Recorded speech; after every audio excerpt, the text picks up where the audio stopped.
हम सब day to day life में एक बायर या सेलर तो होते ही हैं। रोज़ बार्गेनिंग करते हैं, नेगोशिएशन करते हैं, या तो जीतते हैं, कम पैसे में कुछ खरीदते हैं, या तो हारते हैं, ज़्यादा पैसा कभी कभी दे देते हैं, कभी कभी कॉम्प्रोमाइज़ करते हैं, कभी कभी विन विन सिचुएशन होता है। तो आज हम लोग कुछ टिप्स डिस्कस करेंगे नेगोशिएशन के।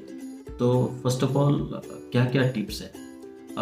नेगोशिएशन तब बहुत मुश्किल होता है जबकि आप जिनके साथ नेगोशिएट कर रहे हैं उनके साथ अनफ्रेंडली होते हैं, तो उनको एक अपना पार्टनर कंसिडर करना है रैदर देन एनिमी। जितना भी हार्ड नेगोशिएशन आप कर सकते हैं, लेकिन उसके साथ फ्रेंडली होना पड़ता है।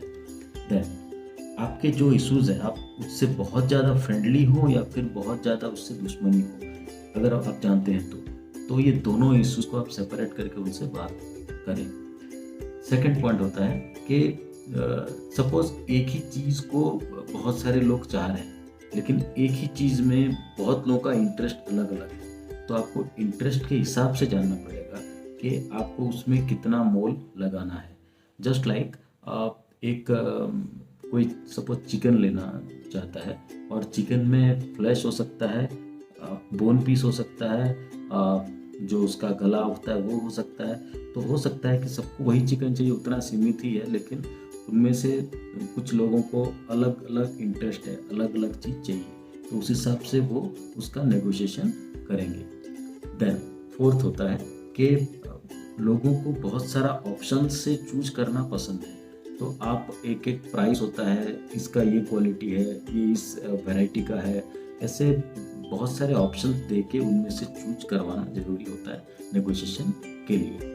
तो अभी हम जानते हैं कुछ बेसिक थिंग्स जो कि नेगोशिएशन में आता है। तो हम लोग कभी अगर कुछ चीज़ सेल करते हैं या फिर बाय करते हैं, तो हर वक्त हम लोग एक हो सकता है कि चीपर प्राइस में बाय कर रहे हो, या फिर हो सकता है कोई जो बेच रहा है वो ज़्यादा मोल में बेच रहा हो। तो ये दोनों के लिए विन सिचुएशन होता है। इन दैट केस कुछ तो प्रोसेस होता है बाइंग या सेलिंग में, जिसके लिए ये चीज़ होता है, उसको ही नेगोशिएशन बोला जाता है। तो ये हम लोग सब लोग करते हैं। तो फर्स्ट ऑफ ऑल ये उसमें विन करने के लिए, नेगोशिएशन प्रॉपर करने के लिए क्या क्या चीज़ ज़रूरी है। पहला चीज़ है कि जिस प्रोडक्ट को आप सेल और बाय करते हैं उसके बारे में सब कुछ आपको जानना है, सब कुछ। उसके ऊपर रिसर्च करके उसमें उसका जो मिनिमम सेलिंग प्राइस या फिर मिनिमम बाइंग प्राइस वो आपको जानना जरूरी है। उस हिसाब से आप उसके ऊपर मार्जिन या प्रॉफिट या फिर कुछ जो टैक्सेस जो भी है, अलग जो एडेड थिंग्स हैं, उसको आप ऐड कर सकते हैं। वैसे ही सेलर्स के लिए और बायर्स के लिए, दोनों के लिए एप्लीकेबल होता है कि मिनिमम आप प्राइस जान लें। देन कभी भी अगर आप नेगोशिएशन के लिए जा रहे हैं तो never be in a hasty position, कभी ज़्यादा क्विक नहीं होना है। आपका जो इमरजेंसी बॉडी लैंग्वेज होता है वो जो सेलर होता है वो जान लेता है, और उस टाइम वो हो सकता है कि वो दाम को बढ़ा दे। ये बहुत सारे केसेस में होता है।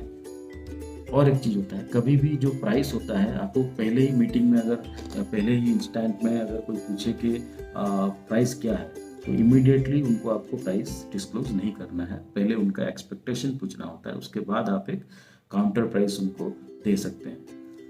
नेक्स्ट होता है कि आप अगर थोड़ा लेट कर रहे हैं या फिर साइलेंस हो रहे हैं, ओके बताता हूँ, ऐसा कुछ हो रहा है, तो ये जो चीज़ होता है ये पॉज करना चाहिए, ताकि जो सेलर जो होता है वो थोड़ा सा प्राइस रिड्यूस करे, डिस्काउंट थोड़ा दे सके। उससे क्या होता है, उसको लगता है कि ये जो बायर है वो इंटरेस्टेड उतना नहीं है। तो कभी कभी आप ऐसा कर सकते हैं कि कोई कोई डील में अगर आप ज़्यादा पैसा एडवांस दे रहे हैं, फिर पूरा एडवांस दे रहे हैं ऑन द टेबल, तो डिस्काउंट का चांसेस बहुत ज़्यादा हो सकता है। तो ये भी कभी कभी आप अप्लाई कर सकते हैं। देन एक चीज़ में हमको केयरफुल रहना होता है। कोई भी अगर अच्छे जो बायर होते हैं वो क्या करते हैं, क्वालिटी बहुत तरह का हर प्रोडक्ट में होता है, हर चीज़ में होता है, वो सबसे बढ़िया क्वालिटी में जाना पसंद करते हैं। तो उसमें क्या होता है कि क्वालिटी के हिसाब से प्राइस को निर्धारित किया जाता है। जस्ट लाइक आप देखेंगे बहुत सारे चाइनीज़ प्रोडक्ट में उनका प्रोडक्ट वेराइटी ऑलरेडी रहता है, आपको बस प्राइस बोलना है, उसके हिसाब से वो उस क्वालिटी का बना के दे देते हैं।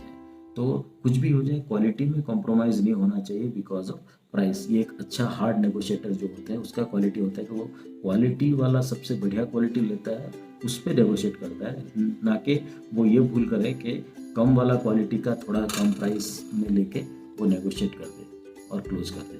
तो ये थे कुछ नेगोशिएशन टेक्निक्स। होप आपको ये मदद करेगा, कभी भी आप नेगोशिएट कर रहे हैं, सेल कर रहे हैं या फिर बाय कर रहे हैं, ये आपको बहुत हेल्पफुल होगा।